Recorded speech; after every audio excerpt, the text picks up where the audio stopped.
Hai, perkenalkan nama saya Nuraisinda, NIM J1A118163. Saya dari kelas B 2018. Nah, kali ini saya akan membahas jurnal yang berjudul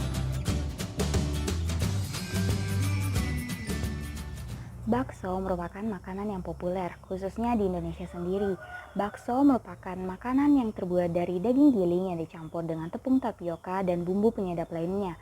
Potensi ekspor bakso terbilang cukup tinggi, seperti di negara Taiwan, Singapura, Kanada, dan masih banyak negara lainnya. Ekspor tentu saja bakso memiliki syarat-syarat tertentu, seperti harus berwarna putih bersih, memiliki tekstur yang baik, serta harus memiliki tingkat keawetan yang cukup lama. Ini pengawetan bisa berupa pengawetan secara alami maupun secara kimia. Akan tetapi tak jarang ada oknum-oknum yang menggunakan bahan berbahaya dalam mengawetkannya, seperti penggunaan formalin. Daging yang mudah rusak merupakan media yang tepat bagi mikroba untuk melakukan pertumbuhan, karena tingginya kandungan air dan gizi seperti lemak dan protein. Daging yang tercemar mikroba melebihi ambang batas akan menjadi berlendir, berjamur, daya simpannya pun menurun, serta berbau busuk dan tidak enak untuk dikonsumsi karena akan membahayakan bagi kesehatan. Terima kasih. Pun alat yang digunakan dalam penelitian ini yaitu kantong plastik, timbangan digital, centrifuge, tomacher, tabung centrifuge, tabung reaksi, rak tabung reaksi, cawan Petri, Erlenmeyer, pipet hisap, pembakar spiritus, autoclave, dan inkubator.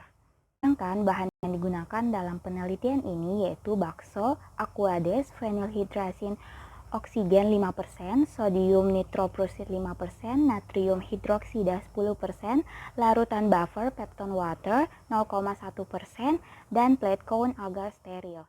Pengambilan sampel dilakukan dengan mengambil 69 butir bakso dari 23 pedagang bakso, kemudian dimasukkan ke dalam kantong plastik dan diberi label serta dimasukkan ke dalam icebox untuk dibawa ke Banda Aceh untuk dilakukan penelitian di laboratorium. Pemeriksaan formalin dilakukan dengan cara sampel ditimbang sebanyak 10 gram yang telah dipotong menjadi bagian-bagian kecil, kemudian dimasukkan ke dalam kantong plastik dan ditambahkan 20 ml aquades. Setelah itu dimasukkan lagi ke dalam stomacher selama 2 menit, kemudian dimasukkan ke dalam tabung centrifuge, kemudian disentrifuge dengan kecepatan 3000 revolusi per menit selama 3 menit. Setelah itu diambil 10 ml cairan supernatan dan dimasukkan ke dalam tabung reaksi, ditambahkan 3 tetes larutan phenylhydrazine 0,5% dan 2 tetes larutan sodium nitroprusit 5% serta 3 tetes natrium hidroksida 10%, kemudian diamati hasilnya.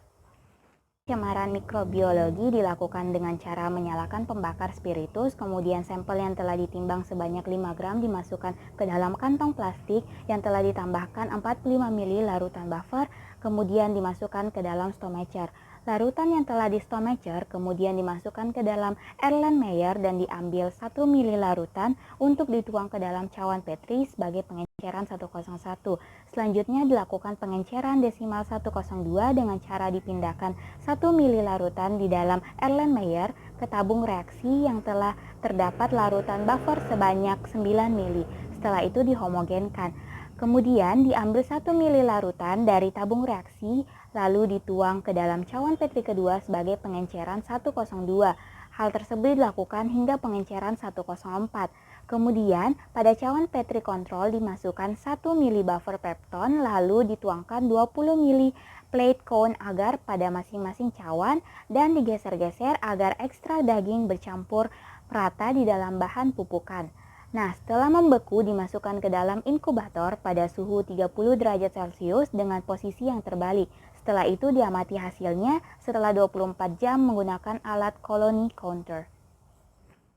Hasil penelitian mengungkapkan bahwa bakso yang mengandung formalin warnanya cenderung lebih putih pucat dibandingkan dengan bakso yang tidak mengandung formalin. Hal ini disebabkan karena senyawa formalin memiliki kandungan zat pemutih. Untuk cemaran mikroba, hasil penelitian menunjukkan bahwa jumlah cemaran mikroba yang positif formalin itu bervariasi, yaitu antara 1,1 kali 104 sampai 9,5 kali 105 dan bahkan ada yang jumlah koloni bakterinya melebihi 3000 koloni. Kan hasil penelitian dapat disimpulkan bahwa sebagian bakso dari 23 pedagang bakso mengandung formalin serta cemaran mikroba yang telah melebihi standar nasional Indonesia. Baik, itu saja dari saya. Terima kasih. Wassalamualaikum warahmatullahi wabarakatuh. Jangan lupa like dan komen.